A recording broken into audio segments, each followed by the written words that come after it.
হওয়া উচিত। প্রত্যেকটা মানুষের জাগা দরকার, আর ঘুমায় থাকার সময় তারা কোনোদিন গদি দখল করবে না।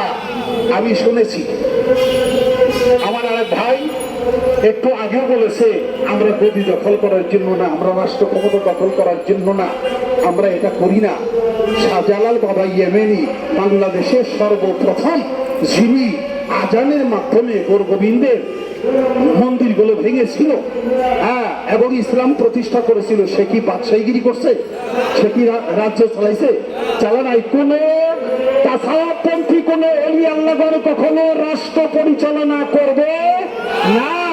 আপনাদের এখানে কোনো ভয় নাই। তারা চায় তাদের অন্তরের কথাগুলো যেন তারা বলতে পারে এবং এই সুফিবাদকে প্রতিষ্ঠা করতে পারে, মানুষের মাঝে এই আধ্যাত্মিক জ্ঞান চর্চা করতে পারে, তাদেরকে আধ্যাত্মিক জ্ঞান দিতে পারে। এর জন্যই তাদের সমস্ত আয়োজন।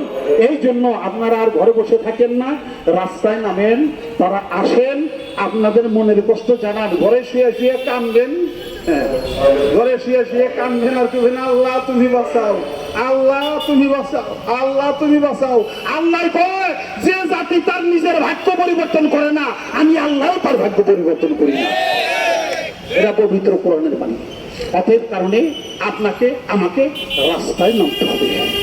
আগামীতে সেই প্রতিজ্ঞা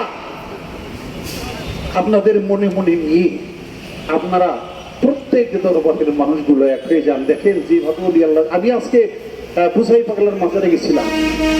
বুসাই পাগলার মাজারের দৃশ্যটা আমি দেখে চোখের পানি ধরে রাখতে পারি। যেভাবে এই মাজারটারে ভাঙা হয়েছে, শুধু এক মাজার না, আমি তো 70টা মাজার এদেশে ভেঙে ফেলছে।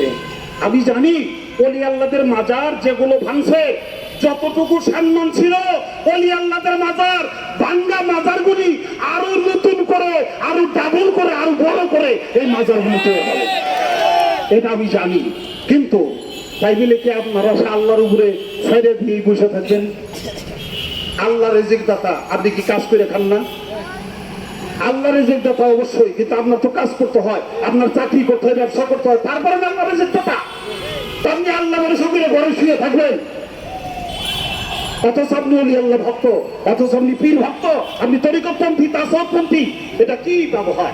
আপনি তো আল্লাহর বান্দা। আপনি যদি আল্লাহর বান্দা হন, তাহলে আল্লাহর ওলিদের বিরুদ্ধে যারা লাগছে তাদের বিরুদ্ধে আপনার লাগতে হবে।